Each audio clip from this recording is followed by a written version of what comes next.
and as they led him away, they seized a man named Simon from Cyrene, who was coming in from the country. They laid the cross on him and made him carry it behind Jesus. Now a great crowd of people followed him, including women who were mourning and wailing for him.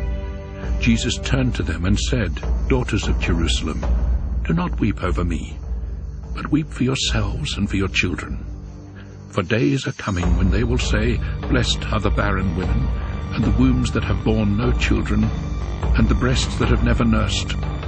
At that time they will say to the mountains, 'Fall on us,' and to the hills, 'Cover us.' For if this is what they do when the tree is green, what will happen when it is withered?"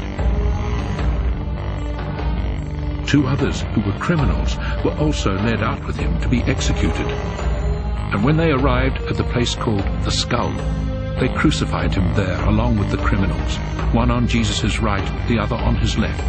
And the soldiers divided his clothing by placing bets, and the people stood by watching. The leaders even made fun of him, saying, "He rescued others.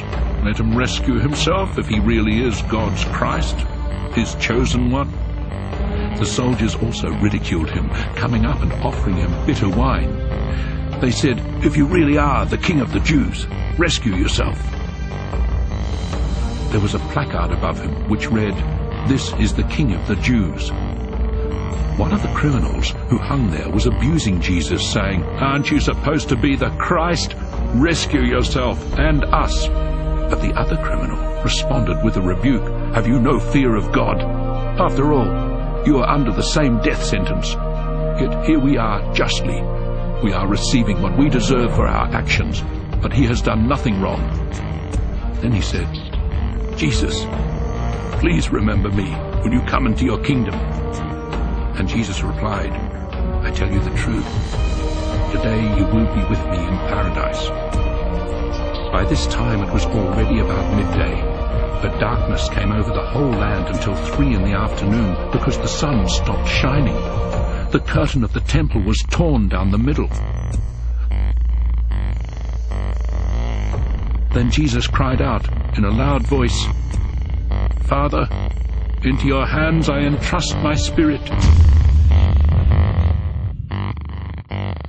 With these words he breathed his last breath.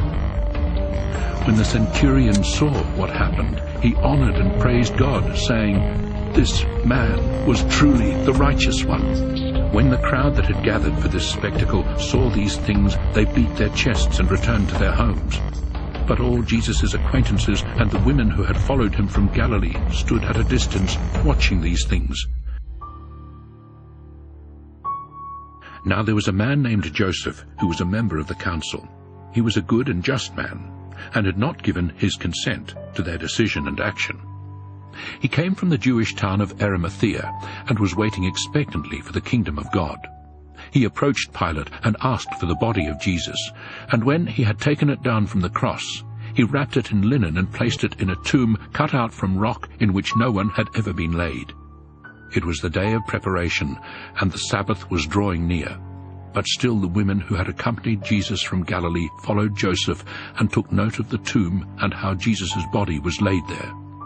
Returning home, they prepared some burial perfumes and lotions, but on the Sabbath day they rested according to the commandment.